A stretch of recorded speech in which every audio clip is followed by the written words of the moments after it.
Hey everybody, Hardware again. Today we're going to be looking at the customized lightsaber done at Savi's workshop. It's a hidden section in Galaxy's Edge, Star Wars Park, and Walt Disney World, and I believe Disneyland. It's right next to the Droid Workshop, though. It's not so hidden you'll never find it. Anyway, what you do here is you make your own lightsaber. In and of itself, that doesn't necessarily sound totally awesome, but the ambiance and how you do it, and the way it's done and the people there, it does make it an interesting time. There are videos out there for people to watch on the entire thing, from walking in the door to the people involved, the travelers, to building your lightsaber. I watched all of them because I wanted to find out what configuration I wanted my hilt to be done in. And it took away some of the cool factor of walking in and initially seeing things for the first time. It was still an amazing experience, but I would recommend that you don't watch those videos. But if you do, it's not going to take away from the actual doing it. It just takes away from seeing it for the first time. Anyway, getting into it, these are metal. They're called scrap. The travelers pick up these cool items from around the galaxy, scrap metal things that they talk about stormtroopers don't want, and they build stuff with them. That would be the R2 droid talking, sorry.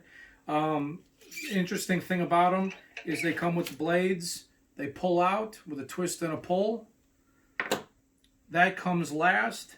When you build your lightsaber, the interesting thing about the lightsaber itself is the breakdown. When you take the emitter piece off, again, metal, you take the pommel piece off.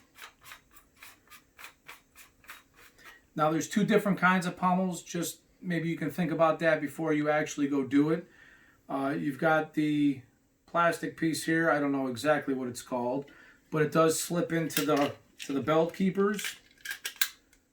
It's kind of nice if you want to carry it just as a hilt, if you're doing cosplay or something like that. They also have ones that have the D-rings, so you can actually hang it. It's your preference. Then you have these two pieces. You have another two pieces of each. So there's two pommels and two blade emitters to choose from. Then you have two of these to choose from. Obviously, this is what I had picked myself. And you have two of the uppers.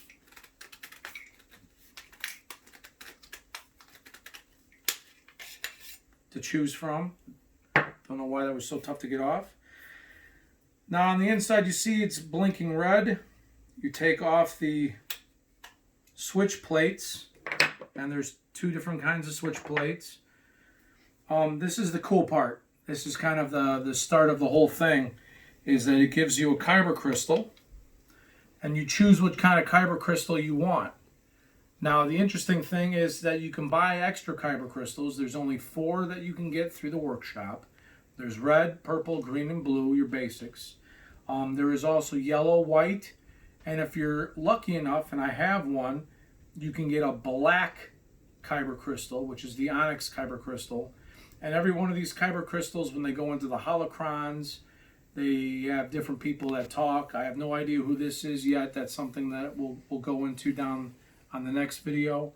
The black one is a rare. I think it's 1 in 1,000 or 1 in 10,000, however it's stocked. That's Snoke. Anyway, when you choose blue, green, red, or purple. That tells you which kind of hilt pieces and scrap that you're going to be building your lightsaber with. So you take the red, you stick it into the middle, and your blade, like the FX lightsabers I have, are already red. I have all red. Depending on which Kyber crystal you put into here, like right now I can go grab a purple Kyber crystal and it will be a purple blade. I can go grab a green one and it'll be a green blade. When you put the red one in, obviously it's a red blade. So that's the interesting thing about the lightsaber when you're making them. They tell you how to put it together. You got to line up your pieces and make sure that everything fits perfectly. When you click it, it makes that sparking sound. Depending on how you want to configure it, obviously will depend on what tops and what lowers you have. When you make your lightsaber and put all your pieces together, at the very end,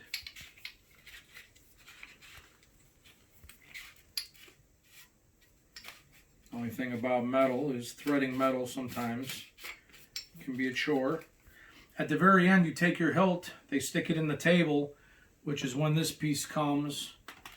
They put it together, makes its noise, and boom. You ignite, you hold it up, you wave it around, and everybody says how cool it is. It's an interesting experience. Again, it's not so much that you're paying for just a lightsaber. You're definitely not paying for a piece of plastic. You're paying for solid metal.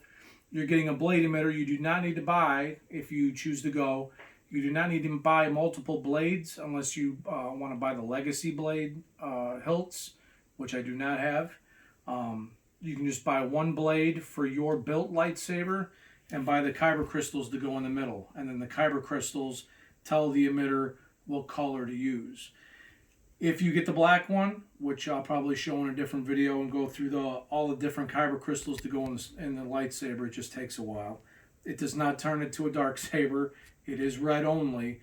It just has a personality of Snoke, and it's a rarity. It's something kind of cool to have. So we'll go over the Kyber Crystals with the holocrons, both the Sith and the Jedi holocron, in the next video. But again, Savi's Workshop, custom lightsaber, build your own. Very cool. Good time. See you in the next video.